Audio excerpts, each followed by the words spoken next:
دنیا بھر کے ڈاکٹرز بھی لا علاج قرار دیں تو یہ وظیفہ کر لو، تمام مہلک و جان لیوا امراض کا خاتمہ ہوگا۔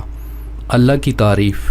اگر انسان کے ذمہ لگایا جائے کہ اپنے جسم کے اس حصے کو غذا پہنچاؤ تو نہیں پہنچا سکے گا، لیکن کھانا کھانے کے بعد جسم کے ہر حصے کو غذا پہنچ جاتی ہے۔ کون ہے یہ سارے نظام چلانے والا؟ بے شک وہ کائنات کا اکیلا شہنشاہ اللہ ہے۔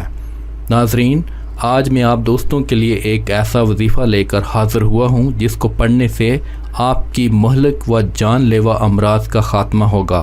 دوستو، صحت اللہ کی ایک بہترین نعمت ہے۔ صحت مند انسان اپنے کام اچھے طریقے سے سر انجام دے سکتا ہے اور بیمار شخص دوسروں پر بھی بوجھ بن جاتا ہے۔ آج کل بہت سی خطرناک بیماریوں نے جنم لے لیا ہے۔ ایسی بیماریاں آ گئی ہیں کہ ڈاکٹرز بھی انہیں لا علاج قرار دے رہے ہیں۔ خدا نخواستہ اگر آپ یا آپ کا کوئی عزیز کسی بیماری کا شکار ہوا ہے اور ڈاکٹرز اسے لا علاج قرار دے رہے ہیں تو آپ اس وظیفے پر عمل کریں اور اپنی لا علاج بیماری کا جڑ سے خاتمہ ہوتے دیکھیں۔ عمل اور ضروری ہدایات۔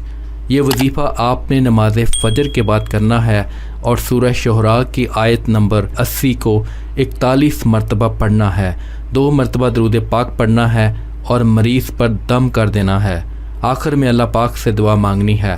اس عمل کو 60 روز تک کرنا ہے۔ انشاءاللہ دنیا بھر کے ڈاکٹرز بھی آپ کی بیماری ختم ہوتے دیکھ کر حیران رہ جائیں گے۔ اللہ آپ کی تمام مہلک و جان لیوا امراض کا خاتمہ فرمائے گا۔ اللہ آپ کو ہر بیماری سے خلاصی عطا فرما کر آپ کو صحت و تندرستی والی زندگی عطا کرے گا۔ اگر آپ اپنے لیے دعا مانگنے سے پہلے دوسروں کے لیے دعا مانگیں گے تو انشاءاللہ آپ کی دعا ضرور قبول ہوگی۔ اس وظیفہ کی اجازت کے لیے کامنٹ سیکشن میں بے شک لکھیں۔ وظیفہ کرنے سے پہلے کچھ صدقہ و خیرات کر لیا کریں۔ اگر نہیں کر سکتے تو کم از کم لائک اور شیئر کر کے صدقہ جاریہ میں اپنا حصہ ڈالیں۔ جس نے وظیفہ کے لیے کامنٹ کر دیا ہے ان سب کو اجازت ہے۔